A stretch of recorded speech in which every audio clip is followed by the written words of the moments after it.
thank you all again for first coming today. I just wanted to get a little comfortable because நார்மலாக பேசிடலாம், உங்ககிட்ட பேசும்போது கொஞ்சம் ஒரு பதட்டம் பயம் இருக்குது.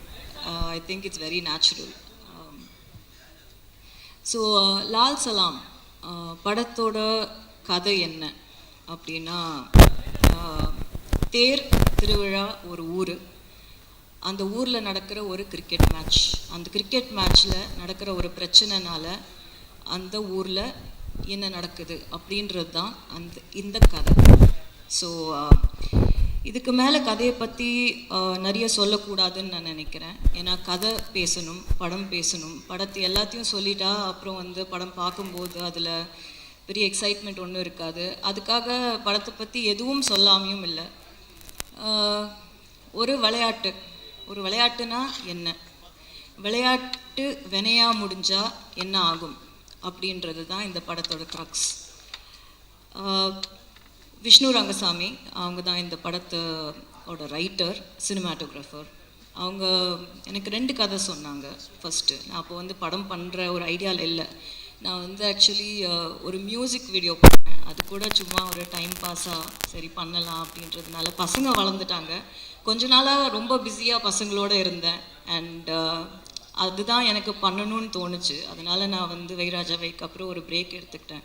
பசங்க ரொம்ப சீக்கிரம் வளர்கிறாங்க, அவங்களோட இருக்கிற எக்ஸ்பீரியன்ஸஸ் டக்குன்னு போயிடும் லைஃப் அப்படின்றது கண்ணு முன்னாடி பார்த்துட்டு இருந்தேன்.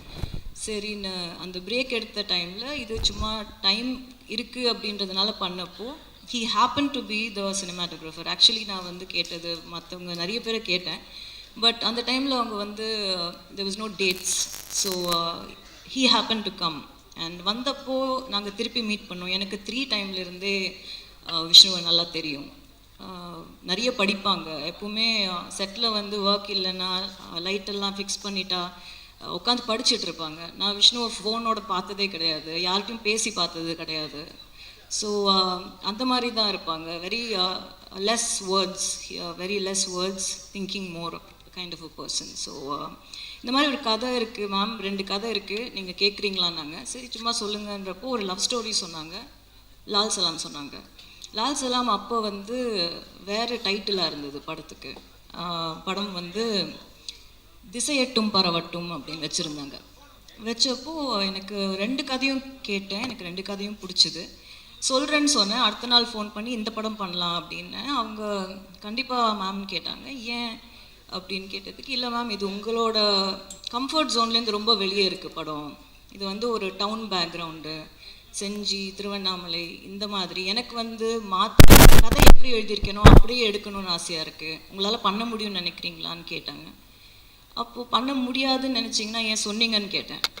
அப்போது இல்லை மேம், உங்களை மாதிரி ஒருத்தர் பண்ணால் இந்த மாதிரி ஒரு கதை இன்னும் ரீச் ஆகும், என்ன மாதிரி ஒருத்தர் பண்ணுறதை விட, இல்லை வேறு யாராவது ஒருத்தர்கிட்ட போகிறத விட அப்படின்னாங்க. சரி அப்போ பண்ணலாம் முடிவு பண்ணோம். அப்படி தான் இது ஸ்டார்ட் ஆச்சு. அதுக்கப்புறம் என்ன ஆச்சுன்றதெல்லாம் நான் ஆடியோ லான்ச்சில் பேசிட்டேன். ஸோ அது தட் இஸ் டன் வித். உங்களுக்கு எல்லாருக்கும் தெரியும் இந்த கதை நிறைய ஹார்ட்ஷிப்ஸ். இந்த படம், இந்த ஜேர்னியே ஒரு journey of learning, journey of hardships அந்த மாதிரி தான் இருந்திருக்கு. பட் கஷ்டப்பட்டு கிடைக்கிறது தான் நிலைக்கும் அப்படின்ற ஒரு ஸ்ட்ராங்கான நம்பிக்கை எனக்கு இருக்குது. அண்ட் கதையோட க்ரக்ஸ் அதான் நான் சொல்ல ஆரம்பித்தது. ஒரு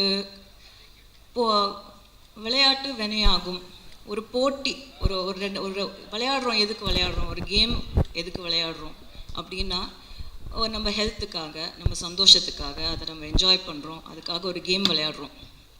அதே விளையாட்டுக்குள்ளே நீ பெருசா நான் பெருசா, இங்கே யார் வெயிட்டு அப்படின்னு வந்ததுன்னா போட்டி வருது அந்த விளையாட்டுக்குள்ளே. இந்த போட்டிக்குள்ளே பொருள், பணம் எப்போ வருதோ, ஒரு பணத்துக்காகவோ இல்லை ஒரு பொருளுக்காகவோ ஒரு அவார்ட் அந்த மாதிரி இருக்கிறதுக்கு இந்த போட்டியும் இந்த கேமை விளையாட ஆரம்பிக்கிறப்போ அது பிஸ்னஸாக மாறுது. இந்த பிஸ்னஸ்க்குள்ளே, இந்த பிஸ்னஸான ஒரு விளையாட்டுக்குள்ளே அரசியல் அப்படின்ற ஒரு விஷயம் வரும்போது அந்த போட்டி பெரிய வெறியாக மாறுது. இதுதாங்க கதை. இதுதான் லால் சலாம். இந்த கதை, இதுக்கு மேலே இதை பற்றி நான் சொல்ல வேண்டிய அவசியம் இல்லை. ஐ மீன் இந்த இடத்துல நீங்கள் படத்தை பார்க்கணுன்னு நான் ரொம்ப ரொம்ப ஸ்ட்ராங்காக விரும்புகிறேன். அப்போ படம் அரசியல் பேசுதா அப்படின்ற ஒரு கொஸ்டின் வருது. படம் ஒரு சின்ன அரசியல் பேசுது. படம் வந்து ஒரு மக்களுக்கு சார்ந்த ஒரு அரசியலை பேசுது, மக்களுக்குள்ளே இருக்கிற அரசியலை பேசுது. எனக்கு என்னை பொறுத்த வரைக்கும் நான் ஸ்ட்ராங்காக நம்புகிற ஒரு விஷயம் என்னென்னா, ஆதார் கார்டு ஒரு சிட்டிசனாக ஒரு குடிமகனாக இருக்கிற எல்லாருக்குமே அரசியலோட ஒரு பங்கு இருக்குது. நம்ம இல்லைன்னு சொல்லவே முடியாது. இங்கே அரசியலுக்கு பார்ட் இல்லாமல் எந்த ஒரு கண்ட்ரியுமே இயங்காது, எந்த ஒரு டெமோக்ரஸியுமே இயங்காது. அரசியலுன்றது வந்து எல்லாத்துலேயும் இருக்குது. அதை நம்ம பார்க்குற விதம் தான் எப்படின்றதுல தான் சேஞ்ச் இருக்குது. ஸோ இதுதான் லால் சலாம்ங்க. இப்போது I have to talk about my team. அன்றைக்கி எனக்கு டைம் அவ்வளோவா கிடைக்கல. I'd like to start. என்னோடய டீம் எப்படி அமைஞ்சுது அப்படின்னா, அது வந்து என்னோடய technical team. Like I said, நாங்கள் ரொம்ப ரொம்ப ரொம்ப சின்ன டீம். யாருக்கும் வெளியே எங்களுக்கு தெரியாது. அது ஆர்ட் டைரக்டராக இருக்கட்டும், எடிட்டராக இருக்கட்டும், என்னோடய காஸ்டியூம் டிசைனராக இருக்கட்டும், கேமராமேன், த ஹோல் டீம் யாருக்கும் தெரியாது. ரொம்ப அண்டர் டாக்ஸுங்க. யாருக்கும் வந்து இவங்கெல்லாம் சேர்ந்து இவ்வளோ பெரிய படத்தை இழுத்துட்டு வந்தோன்றதே எங்களால் நம்ப முடியல. ஒரு வாட்டியும் இந்த மாதிரி ஸ்க்ரீனில் பார்க்கும்போது தான் வந்து அது சிங்கே ஆகுது, நாங்கள் எங்களால் பண்ணோம் அப்படின்றது. இட்ஸ் ஆல் ஒன்லி ரீசன் என்னென்னா, ஒருத்தருக்கும் அவங்கவுங்களுக்குள்ளே இருக்கிற ஃபெய்த் அண்ட் பிலீஃப், எங்களால் முடியும் அப்படின்றது, and dedication to work, being honest to your job. இவ்வளோ தான் தேவை. அப்படி இருந்தால் நம்ம வந்து மவுண்டனை கூட கட்டி இழுத்துடலான்றது என்னோட ஒரு பெரிய எக்ஸாம்பிள் வந்து லால் சலாம். ஏன்னா இதில் நடித்தவங்கலேருந்து, இதில் ஒர்க் பண்ணவங்கலேருந்து, ப்ரொடக்ஷன் சைட்லேருந்து எல்லாரும் ஜாம்பவான்கள் அவங்களோட ஃபீல்டில். அவங்களுக்கு இவ்வளோ பெரிய படத்தை எங்களால் கொடுக்க முடியும் அப்படின்ற நம்பிக்கை முதல்ல எங்களுக்கு இருக்கணும். எங்களுக்கு இருந்து அந்த இடத்துல போய் நிற்கும்போது, இவ்வளோ பெரிய ஆர்டிஸ்ட் எல்லாம் போய் நம்ம ஷார்ட் வைக்கும்போது நம்ம பயந்துட்டோன்னா அப்புறம் வந்து அங்கே ஒன்றுமே நடக்காது. So I think first and foremost IIT like to thank my production, Laika Production, Subhash Anna, for being like a family and for giving me this opportunity and this stage and this film. இவ்வளோ பேஷண்ட்டாக இவ்வளோ பெரிய படம் இது start பண்ணி அப்படியே கொஞ்சமாக பெருசாகிட்டே போச்சு படம். ஆர்டிஸ்ட் உள்ளே வர வர பட்ஜெட்டும் பெருசாகிட்டே போச்சு. ஸோ அதையெல்லாம் என்ன மாதிரி ஒரு 2 ஃபிலிம் ஓல்ட் டைரக்டரை நம்பி கொடுத்தது வந்து கண்டிப்பாக அவருக்கு நான் நன்றி சொல்லணும். அவரோட பேஷன்ஸுக்கு, தமிழ் சார் இங்கேருந்து அதை கோஆர்டினேட் பண்ணுறது, லண்டனில் இருக்கார், அதெல்லாம் time zones, it's all very difficult. That whole section of it is very complicated. அது அண்ட் உதயண்ணா ஆப்வியஸ்லி படம் ரெடி ஆனதுக்கப்புறம் ஜென்ரலாக வந்து உதயண்ணா படம் பார்க்காம அவரோட பேனர் பேரை போடவே மாட்டார். அவர் அதில் ரொம்ப பர்டிகுலராக இருப்பார். பட் நான் வந்து ஜஸ்ட்டு ஒரு 15 மினிட் கட் மட்டும் காட்டின உடனே அந்த கட்டுக்காக அவரோட பேரை போட விட்டார். ஸோ அது கண்டிப்பாக அவருக்கு நான் தேங்க்யூ சொல்லியே ஆகணும். எல்லாருக்குமே வணக்கம். பத்திரிகை நண்பர்கள் அனைவருக்கும் நன்றி. இங்கே வந்திருக்கீங்க எல்லாருமே. ஒரு முக்கியமான படம் லால் சலாம். பீரியட் ஒரு 1990s நடக்கிற கதை. இந்த கதை வந்து விஷ்ணு ரங்கசாமி எழுதியிருக்கிறாரு.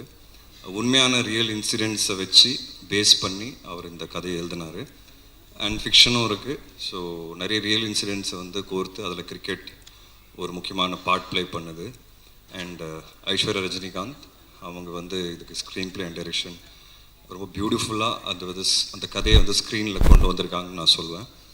ஸோ ஒரு இம்பார்ட்டண்ட் ஃபில்ம் இது. கரண்ட் சினாரியோ தான் ரஜினி சார் சொன்னார், நீட் ஆஃப் த அவர். அது ஏங்கிறது உங்கள் எல்லாருக்கும் பார்க்கும்போது தெரியும். எனக்கு ஈவினிங் ட்ரெயிலர் ரிலீஸ் ஆகுது. ஸோ நீங்கள் பார்த்தீங்கன்னா அதுலேயே உங்களுக்கு ஒரு ஐடியா வரும். லைக்கா ப்ரொடக்ஷன்ஸ் இந்த படத்தை வந்து ரொம்ப கிராண்டியராக ப்ரெசென்ட் பண்ணியிருக்காங்க. நம்ம பண்ணுற ஒவ்வொரு படமும் அதில் வந்து நல்ல கிராண்டியர் தெரியும் உங்களுக்கு. அண்டு தமிழ் சினிமா வந்து உலக சினிமாத்துக்கு வந்து கொண்டு போய் சேர்க்குறாங்க. அந்த விதத்தில் லால் சலாமும் வந்து ஒரு வேர்ல்டு சினிமா அளவுக்கு போய் சேருங்கிறது நாங்கள் எல்லோரும் நம்புகிறோம். அதில் Lyca production, Subaskaran sir and Tamil Kumaran sir இவங்க எல்லாருமே வந்து பயங்கரமாக சப்போர்ட் பண்ணியிருக்காங்க. ஏன்னா லைவ் லொக்கேஷனில் ஷூட் பண்ணோம். நிறைய லொக்கேஷன்ஸ் பாம்பே, பாண்டிச்சேரி, திருவண்ணாமலை, சென்னை. ஸோ இது எல்லாமே வந்து ஒரு பெரிய குருவோடு தான் நாங்கள் ட்ராவல் பண்ணுவோம். ஸோ இது எல்லாமே சீம்லெஸ்ஸாக இருந்தது. ஸோ அவங்க ப்ரொடக்ஷன் டீமுக்கு ரொம்ப நன்றி. சேது பாண்டியன் சார், அச்சுதன். படத்தை வந்து ரெட் ஜெயண்ட் ப்ரெசென்ட் பண்ணுறாங்க. அது என்னன்னு தெரியல, நான் எந்த படம் நடித்தாலும் ரெட் ஜெயந்தை ரிலீஸ் பண்ணுறாங்க, ஆட்டோமேட்டிக்காக அங்கே போயிடுது. அந்த லக்கு எனக்கு இருக்குது. அண்ட் அவங்களோட பண்ணுற எந்த படமாக இருந்தாலும் ஹிட் ஆகும் எனக்கு. ஸோ அந்த விதத்தில் லால் சலாமும் கண்டிப்பாக மிகப்பெரிய ஹிட் ஆகும்னு நான் நம்புகிறேன். ஸோ உதயநிதி ஸ்டாலின் அவருக்கு வந்து எப்போவுமே ஒரு தேங்க்ஸ் என் சார்பாக. ஏன்னா எனக்கு வந்து 15 இயர்ஸ் முடிஞ்சிருக்கு இண்டஸ்ட்ரியில். அண்ட் 15 இயர்ஸ் ஜேர்னி வந்து யோசித்து பார்க்கும்போது ரொம்ப சில பேர் தான் என் கூட ரொம்ப ஸ்ட்ராங்காக ஒரு பில்லராக நின்னாங்க. அதில் உதயனா ஒன்று. ஸோ அவருக்கு எவ்வளோ தேங்க்ஸ் சொன்னாலும் பத்தாது. அண்ட் ஐஸ்வர்யா, ரஜினிகாந்த் அவங்களுக்கு கண்டிப்பாக நான் மிகப்பெரிய நன்றி சொல்லணும். ஏன்னா எதாச்சும் இப்போ தான் எனக்கு 15 இயர்ஸ் முடிஞ்சிருக்கு. 15 இயருக்கு அப்புறம் ஒரு பெரிய கிஃப்டாக வந்து எனக்கு கொடுத்தது வந்து Lal Salaam.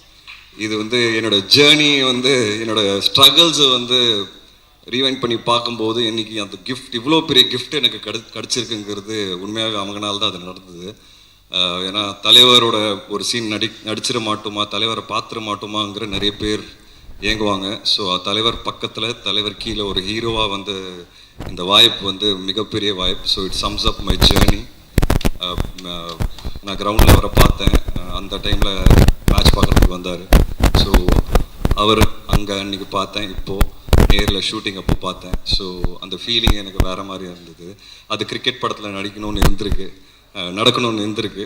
And so you know லைஃபோட ரொம்ப ஸ்பெஷல் மொமெண்ட்ஸ் வந்து எனக்கு இந்த படம் சார்பாக வந்து நிறைய நிறைய என்ன சொல்கிறது, மெமரிஸ் கிடச்சிருக்கு. நிறைய இமோஷன்ஸ் எனக்கு அட்டாச்சாக இருக்குது இந்த படத்தோட. And I'm very confident. ஏன்னா இந்த படம் வந்து எல்லாருமே ஏன் பண்ணோம் அப்படிங்கிறது கேட்டிங்கன்னா, ஐஸ்வர்யா ரஜினிகாந்த் சொன்ன மாதிரி இந்த படத்தோட ஹீரோ வந்து படத்தோட கதை தாங்க. அதனால தான் ரஜினி சாரும் இவ்வளோ பெரிய கதாபாத்திரம் பண்ணுறதுக்கு ஒத்துக்கிட்டாரு. அண்ட் நானும் வந்து அந்த கதை கேட்ட உடனே எனக்கு ரொம்ப பிடிச்சிது. இவ்வளோ ஸ்ட்ராங்கான ஒரு கதை எடுத்து ஃபர்ஸ்ட் ஆஃப் ஆல் ஒரு டைரக்டர் ப்ரெசென்ட் பண்ணுறதுங்கிறதே அது ஒரு சேலஞ்சிங்கான விஷயம். I really appreciate the efforts and அந்த கன்விக்ஷன். ஃபஸ்ட் டைம் அவங்கள பார்க்கும்போது எனக்கு தெரிஞ்சு அவங்க கால் பண்ண சீக்கிரமாகவே நான் வந்து அவங்கள சந்திச்சிட்டேன். உடனே சந்திக்கும் போது ஒரு ப்ரெசன்டேஷன் காமிச்சாங்க ஐபேடில். அந்த ப்ரெசன்டேஷனே ரொம்ப கிளாரிட்டியோடு இருந்தது. ஸோ என்ன பண்ண போகிறோம், என்ன பண்ண போகிறாங்கிறத ரொம்ப ஒர்க் பண்ணி வச்சுருந்தாங்க. அந்த கிளாரிட்டி வந்து அன்றைக்கி அவங்கக்கிட்ட பார்த்தேன். அந்த கிளாரிட்டி என்றைக்கு வரைக்கும் அவங்களுக்கு இருக்குது. ஏன்னா இந்த படம் எழுதுறது ஈஸின்னு சொல்ல மாட்டேன், எழுதிடலாம், டைரக்டும் பண்ணிடலாம். பட் தலைவர் மாதிரி ஒருத்தர் இருக்கும்போது அது ரொம்ப கேர்ஃபுல்லாக பண்ண வேண்டியதாக இருக்குது. ஏன்னா ஒன்று, இந்த படம் பேசுகிற அரசியல்ங்கிறது அரசியல் நினச்சிக்காதீங்க. படம் பேசுகிற கருத்து அது வந்து ரொம்ப ரொம்ப பேலன்ஸ்டாக, ரொம்ப ரொம்ப கரெக்டாக, யாருக்கும் புண்படுத்தாமல் அதை வந்து வெளியே கொண்டு வரணும். அது வந்து ஒரு மிகப்பெரிய சேலஞ்ச். ரெண்டாவது வந்து ரஜினி சார் அது பண்ண போகிறாருங்கிறது அது அடுத்த சேலஞ்ச். ஸோ ஒரு டாக்டராகவும் அவங்களுக்கு ப்ரெஷர் இருந்திருக்கு, ஒரு டைரக்டராகவும் அவங்களுக்கு ப்ரெஷர் இருந்திருக்கு, அவங்கள ப்ரூவ் பண்ணணுங்கிற ஒரு ப்ரெஷரும் பயங்கரமாக இருந்திருக்கு. அண்ட் இவ்வளோ பெரிய கூட்டத்தை வந்து மேய்ச்சி அவங்க வந்து இந்த விஷயத்தை கொண்டு வரணும் ஸ்க்ரீன்லங்கிறது I think hats off to her. முதல்ல ஐஸ்வர்யா மேம்லேருந்து ஸ்டார்ட் பண்ணுறேன். ஏன்னா இங்கே வந்து நான் நிற்கிறதுக்கு காரணம் அவங்க தான். அவங்களுக்கும் விஷ்ணு ரங்கசாமி பிரதருக்கும் ரொம்ப நன்றி.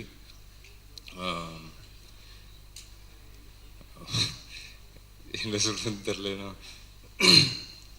ரொம்ப ரொம்ப முக்கியமான ஒரு தருணத்தில் என் லைஃப்பில் இருந்தேன்.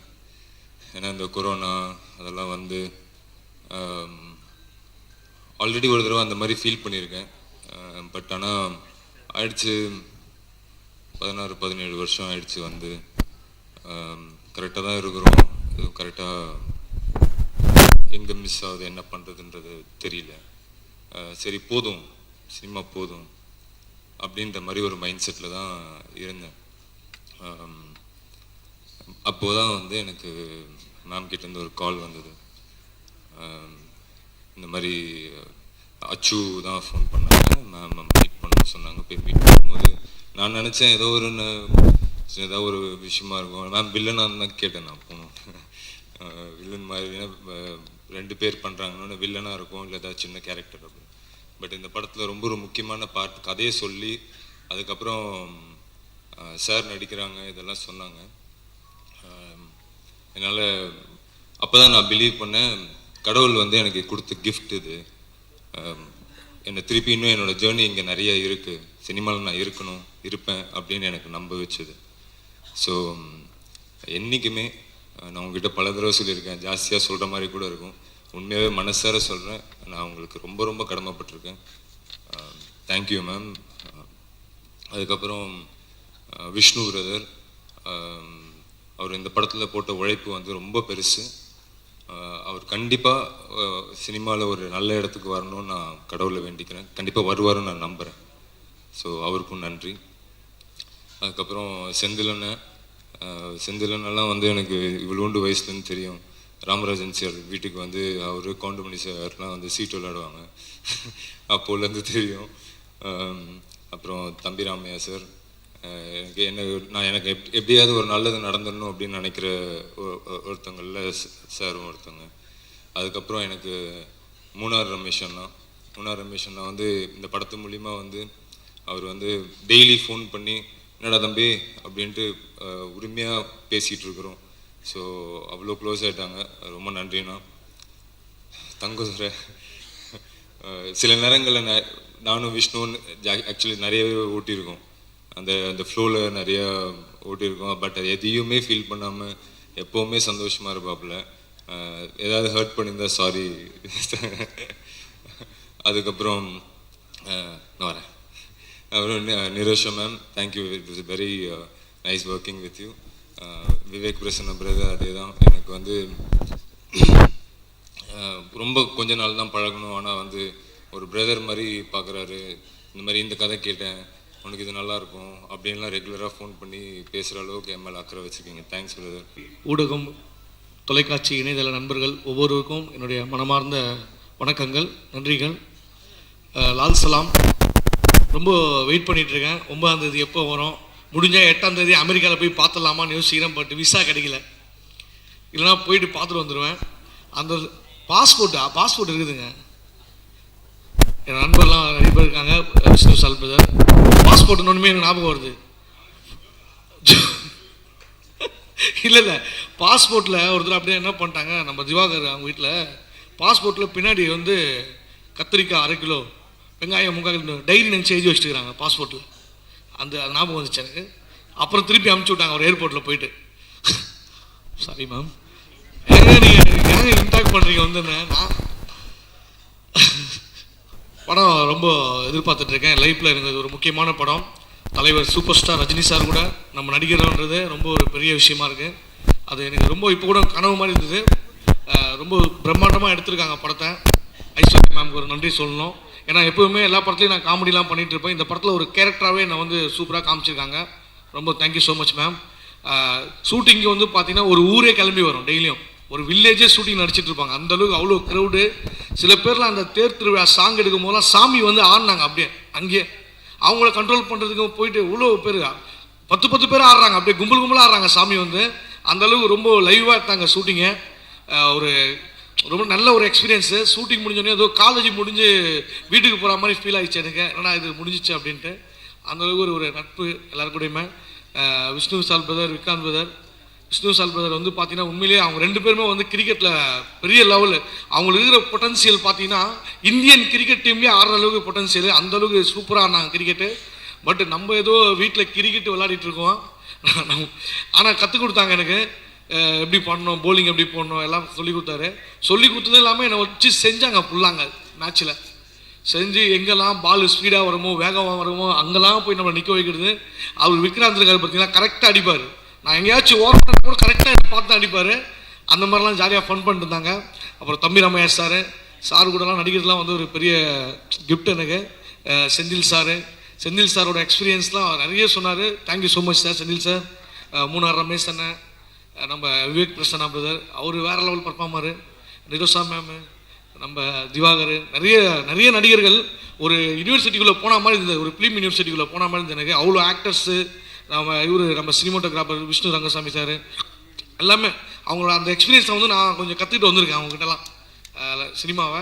ரொம்ப ஹாப்பியாக இருக்குது. எனக்கு என்ன பேசுறதுன்னு தெரியல உண்மையிலேயே. மேம் வந்து பார்த்தீங்கன்னா மேம் வந்து இங்கிலீஷில் நிறைய பேசுவாங்க, நம்மளுக்கு புரியாது. அதுவும் வேறு கொஞ்சம் சவுண்டு கம்மியாக பேசுவாங்களா, என்ன சொல்கிறாங்கன்னு தெரியாது. தகவல் வேர் இஸ் லிவிங் நாங்கள் லிவிங்ஸ்டன் சார் கேரவனில் இருக்கிறாருன்ட்டேன் நான். அப்புறம் தான் விஷ்ணு சார் சொன்னார், அது லிவிங்னா உங்கள் வீடு எங்கே இருக்குன்னு கேட்டாங்கய்யா. அந்த மாதிரிலாம் நிறைய நடக்கும். ஸோ அதை நான் வந்து சொன்னேன். படம் வந்து ஒரு சூப்பரான ஒரு ஃபேமிலி என்டர்டைன்மெண்ட்டு, கண்டிப்பாக வந்து எல்லாருமே ரசிப்பாங்க. ரொம்ப அருமையாக வந்து படம். மியூசிக்லாம் வந்து ரகுமான் சார் கலக்கிட்டார். அந்த ஜலாலி சாங்லாம் எங்கள் வீட்டில் வந்து குழந்தைங்களாம் போட்டு ஒரு 10 முறை கேட்டுக்கிறாங்க டெய்லியும். அந்தளவுக்கு அந்த சாங்கை பார்த்தோன்னே அவ்வளோ ஃபயராக இருக்குது. தேர் திருவிழா சாங்களும் சரி, அப்புறம் நம்ம இந்த சாங்கு ஏப்புள்ள உண்மையிலே வந்து ஹீரோயினுக்கு ஒரு சாங்கு. அந்த சாங்கில் என்னையும் வந்து நடிக்க வச்சிங்க. Thank you so much ma'am. Aishwarya ma'am, Dinesh master, அப்புறம் விஷ்ணு சார் பிரதர். அந்த சாங்கில் என்ன வந்து ஒரு 2 பேர் ரொமான்ஸ் பண்ண இடத்துல நம்மளுக்கு என்ன வேலை, பட் நம்மளையும் வச்சு ஒரு நல்லா தொடர்ந்து வந்திருக்கு படத்தில்.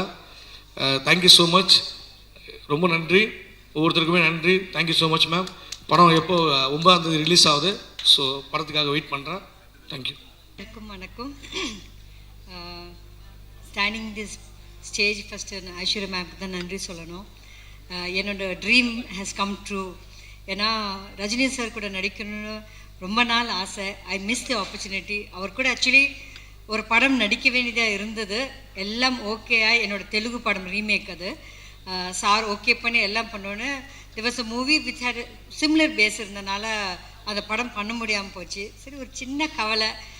இவ்வளோ வருஷம் நடித்து ஒரு கம்ப்ளீஷனே இல்லாமல் இருக்குது. ஏன்னா நான் ஃப்ரம் சிவாஜி சார்லேருந்து கமல் சார்லேருந்து வரிசையாக பண்ணிட்டேன். சார் கூட தான் பண்ண கிடைக்கலையே அப்படி ஒரு ஃபீல். இப்போ வந்து மேம் ஒரு தடவை பேசினாங்கன்ட்ட பேசிட்டு, மேம் நீங்கள் இந்த படத்தில் இருக்கீங்க அப்படின்னு.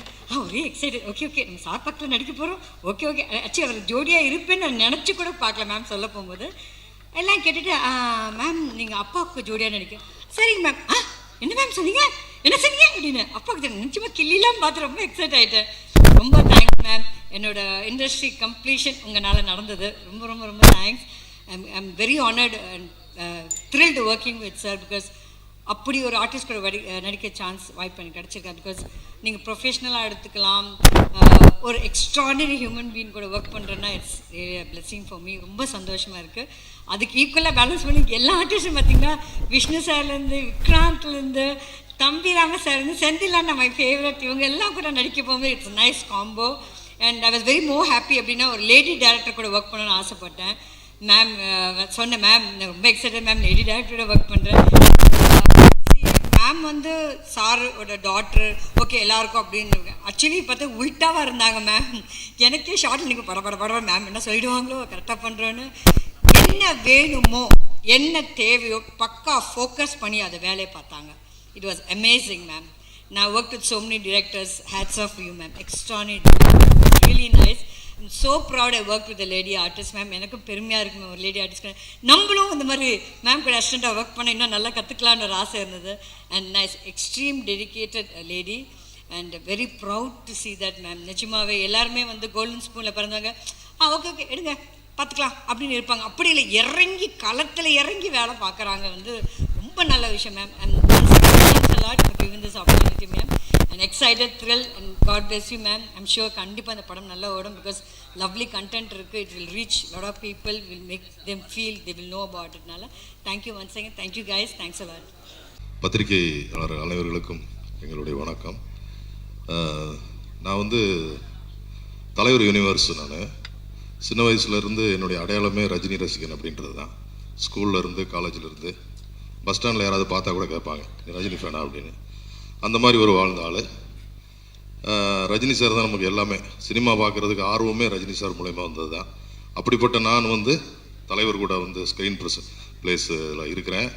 அவர் படத்தில் நடிச்சிருக்கிறேன். அவருடைய டாக்டர் டைரக்ஷன் பண்ண படத்தில் நான் நடித்தது. அதை ரெஃபர் பண்ண திரு ரங்கசாமி, விஷ்ணு ரங்கசாமி கேமராமேன் அவர்கள் எல்லோருக்கும் என்னுடைய நன்றிகளை தெரிவிச்சுக்கிறேன். கொஞ்சம் கரெக்டாக பேச வர்றது மன்னிக்கணும். அப்புறம் இந்த படம் வந்து ஒரு ஜனரஞ்சகமான படம். இதில் நடித்த என்னுடைய சீனியர்ஸ் அனைவருக்கும், ஹீரோஸ் தம்பிராம அண்ணன், செந்தில் அண்ணன், தங்கத்துறை, விவேக் பிரசன்னா, திவாகர் எல்லோருக்கும் என்னுடைய நன்றிகள். எல்லோரும் ஹீரோஸ் 2 பேருமே எனக்கு ஹீரோ சார்ஸ், ஹீரோக்கள் என்னுடைய தம்பி மாதிரி பழகினாங்க. ரொம்ப சந்தோஷம், நன்றி. மேடம்மை பற்றி ஒரே ஒரு வார்த்தை சொல்லிடுறேன். அவங்க வந்து ஒரு பான் வித் சில்வர் ஸ்பூன், அதுக்கும் மேலே. அவங்க வந்து இவ்வளோ கஷ்டப்பட்டு ஒரு படம் எடுக்கணுன்ற ஒரு சூழ்நிலையும் இல்லை. ஆனால் இந்த படத்தில் ஃப்ரம் த பிகினிங்லேருந்து எண்டு வரைக்கும் அவங்க பட்ட கஷ்டம் இப்போ வரைக்கும் அவங்க தூக்கம் இல்லாமல் தான் வேலை செஞ்சுட்டு இருக்கிறாங்க. அதனால் இந்த படம் மிகப்பெரிய வெற்றி அடையணும். இதில் உழைத்த உழைப்புகள் வீணாக போகக்கூடாது. கதை எல்லோருக்குமே ஒரு பிடித்த கதையாக இருக்கும், மக்களுக்கு தேவையான கதையாக இருக்கும். முதலாளி Subaskaran sir, Tamilkumaran sir and Subbu sir, Sethu sir and team எல்லோருக்குமே நன்றி. தான் பிரச்சனை இருக்கக்கூடாதுங்கிறது தான் லால் சலாம் படம். ஸோ அதை பற்றின தம்பி அண்ணா ஏதோ சிக்னல் கொடுத்துட்ருக்காரு. ஸோ அதுதான் லால் சலாமோட கரு. படத்தை பற்றி படம் முடிச்சுட்டு நீங்கள் பார்த்து சொல்கிற ரிவ்யூ வந்து ரொம்ப ஆழமாக அழுத்தமாக நீங்களே ரொம்ப உண்மையான கருத்து சொல்லுவீங்க, அதில் எந்த சந்தேகமும் இல்லை. ஐஸ்வர்யா மேம்க்கு ரொம்ப நன்றி இந்த மாதிரி ஒரு வாய்ப்பு கொடுத்ததுக்கு. And writer cinematographer Vishnu brother and Vishnu Vishal brother and Vikanth brother, Thangadurai அவர்கள், முனா ரமேஷ் அண்ணா, தம்பி அண்ணா, செந்திலையா, இவங்க எல்லாரும் கூடயும் நடித்தது வந்து மிகப்பெரிய பாக்கியம். ரொம்ப சந்தோஷமாக இருக்குது இந்த தருணம். ரொம்ப அத்தியாவசியமான இந்த காலகட்டத்தில் இல்லை, எல்லா காலகட்டத்திலும் லால் சலாம் ஒரு பாடமாகவும் ஒரு படிப்பினையாகவும், பிரச்சனை செய்யக்கூடாது செய்யணும்னு நினைக்கிறவங்களுக்கு ஒரு பாடமாகவும், அப்படியே ஏதாச்சும் என்ன இருந்தது அப்படின்னா அந்த படம் பார்த்துட்டு எல்லாரும் மாறக்கூடியதாகவும் இருக்கும். இந்த நேரத்தில் இல்லை, எல்லா காலகட்டத்திலும் ரொம்ப முக்கியமான ஒரு படம் லால் சலாம். சுபாஸ்கரன் சார் அவர்களுக்கும், ஜிகேஎம் தமிழ்குமரன் சார் அவர்களுக்கும், and red giant Shenbagamoorthy sir எல்லாருக்கும், இந்த படத்தில் உழைத்த அனைவருக்கும் என்னுடைய மனமார்ந்த நன்றி. நன்றி. 9ஆம் தேதி ரிலீஸு. இப்போ நம்ம பார்த்துக்கிட்டு இருக்க 3 நாள் இருக்குது.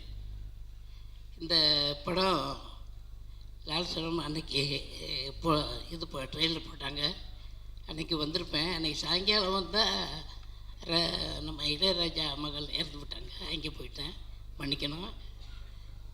இந்த படத்தில் வந்து ஐஸ்வர்யா ரஜினிகாந்த் அவர்கள் டைரக்ஷன் பண்ணியிருக்காங்க. நல்ல கதை, அருமையான கதை கொடுத்துருக்காங்க. இங்கே இந்த கதையில் என்னென்னா, இந்த கதை சொல்லும்போதே எனக்கு ரொம்ப ஃபீலிங்காக வந்துடுச்சு. இந்த மாதிரி சொல்லும்போது இப்படி இந்த கதையில் என்ன எப்படி நடித்தோம் அப்படின்னு எனக்கு இன்னும் தெரியலை. ஆமாம், அதே மாதிரி இங்கே அத்தனை டெக்னீஷியனும் அருமையாக இதுக்கு ஒத்துழைச்சாங்க. இங்கே வந்திருக்கும் நம்ம பத்திரிகை நண்பர்களுக்கும் ஊடகங்களுக்கும் எனது மனமார்ந்த நன்றி. இன்னும் பேசணும்னா என்ன பேசுறது ஒன்றும் புரியல. ஐஸ்வர்யா ஏதாவது கேட்டாங்கன்னா சொல்லுவேன். நன்றி, வணக்கம். சந்தோஷமாக இருக்குது. இந்த ஒரு மிகப்பெரிய ஒரு பிரம்மாண்டமான ஒரு படத்தில் நானும் ஒரு சிறு பங்காக இருக்குன்றது எனக்கு ஒரு சந்தோஷம். பத்திரிகை நண்பர்கள், சகோதரிகள் எல்லாருக்கும் மீண்டும் ஒரு முறை வணக்கம் சொல்லிக்கிறேன். இந்த படத்தில் நான் வந்து திடீர்னு இருக்கேன்.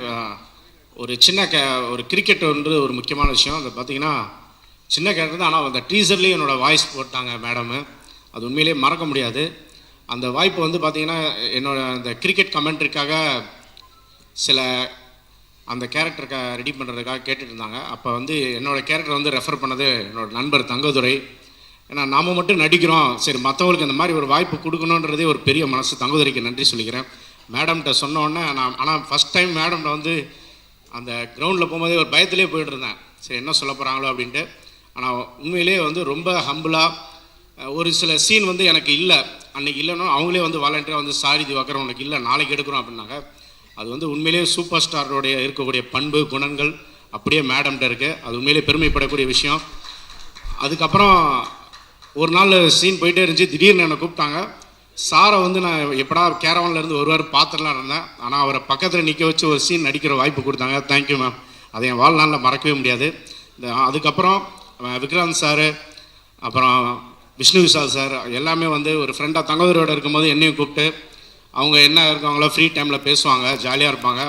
அதை தாண்டி நம்ம சீனியர் ஆர்டிஸ்ட் வந்து நம்ம எங்கள் செந்தில் சார், அப்புறம் முனா ரமேஷ் அண்ணன், முக்கியமாக தம்பி ரமே அண்ணன் கூப்பிட்டு ஃப்ரீ டைமில் கேரவனில் கூப்பிட்டு நிறையா வந்து அவங்களுடைய அனுபவங்கள் எல்லாத்தையும் சொல்லுவாங்க. ஒரு குடும்பமாக இந்த படம் மிகப்பெரிய வெற்றி பெறும் அந்த நம்பிக்கை இருக்குது. இந்த வாய்ப்பை கொடுத்த மேம்க்கு நன்றி தெரிவிச்சுக்கிட்டே. நன்றி மேம், தேங்க்யூ.